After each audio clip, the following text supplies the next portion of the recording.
Yes, kama nilivyowaambia kwamba leo nitagusa kidogo kwenye The Game On. Tutagusa fainali ya jana kati ya Spain dhidi ya Argentina, mtoto dhidi ya baba. Tumeona moja kati ya matukio makubwa kabisa ni Lamine Yamal ambaye amewahi kuogeshwa na Lionel Messi akiwa na miezi mitano, lakini jana for the first time wanakutana kwenye timu za taifa, kila mmoja akipambania taifa lake kuhakikisha kwamba anakwenda kuwa bingwa kwenye michuano mikubwa kabisa ya ngazi ya kidunia ya FIFA World Cup, na hatimaye mtoto anafanikiwa kumshinda baba. Lakini hii mtoto dhidi ya baba iko kwa aina mbili tofauti. Messi pia tunaweza tukasema ni mtoto kwa Spain, lakini ni baba kwa Argentina. Bahati mbaya, bahati haikuwa kwake, anashindwa kufanikiwa kupata matokeo dhidi ya nchi ambayo imemlea, imempambania kwenye kila kitu, na hatimaye mchezo unamalizika kwa bao 1-0, bao la Ferran Torres dakika ya 106 kuelekea kwenye extra time zile.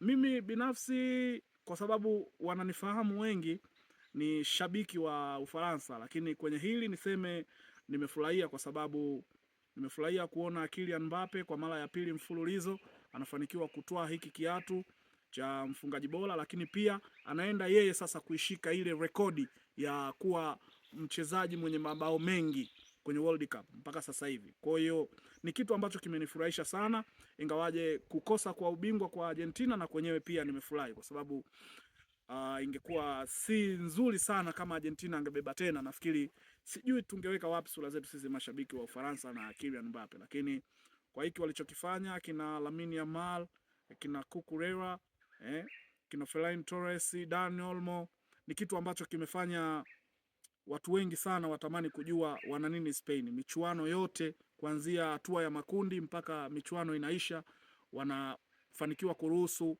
bao moja. Unai Simon anaruhusu bao moja tu kwenye tournament nzima. Kwa hiyo ni kitu kikubwa sana, na nafikiri Spain walijipanga.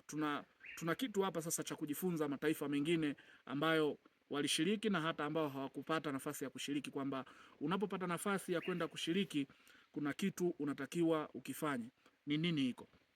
Kitu ambacho unatakiwa ukifanya cha kwanza ni kuhakikisha unaandaa timu kwa ajili ya kwenda kushindana. Usiandae timu kwa ajili ya kwenda kushiriki. Hilo la kwanza. La pili, unapoenda kushindana basi kashindane. Nenda kaonesha ushindani ule wa hali ya juu, kiasi kwamba mafanikio yake ndio haya. Unaona Spain anaenda anatoa ubingwa bila ya matatizo yoyote. Anaruhusu bao moja kwenye michuano yote, na jana anafanikiwa kuchukua ubingwa kwa ushindi wa goli moja. Angalia kitu cha ajabu. Argentina na ubora wao wote ambao tunasemaga Argentina wakifungwa, wakitokea nyuma wanakuwa wa moto. Sijui Argentina ya Messi, sijui Argentina ya nani inakuwa hatari. Jana kwa bahati mbaya wamekutana na timu ambayo iko vizuri, imewazuia vizuri, hawana shot on target wala hawana shot off target. What happening for them? Kwa hiyo nafikiri ni kitu kikubwa sana ambacho mataifa mengi tunatakiwa kukiona na kujifunza pia. Kwa mimi niseme tu shout out kwao, hongera kwa Spain, lakini hongera zaidi kwa Kylian Mbappe kwa kufanikiwa kubeba tena hii tuzo. Hongera kwa Lamine Yamal, unachukua World Cup yako ya kwanza ukiwa na umri mdogo. Ni kitu kikubwa sana na kitu kikubwa mno, kwa sababu unaona hata familia yake inaonyesha kuwa na furaha.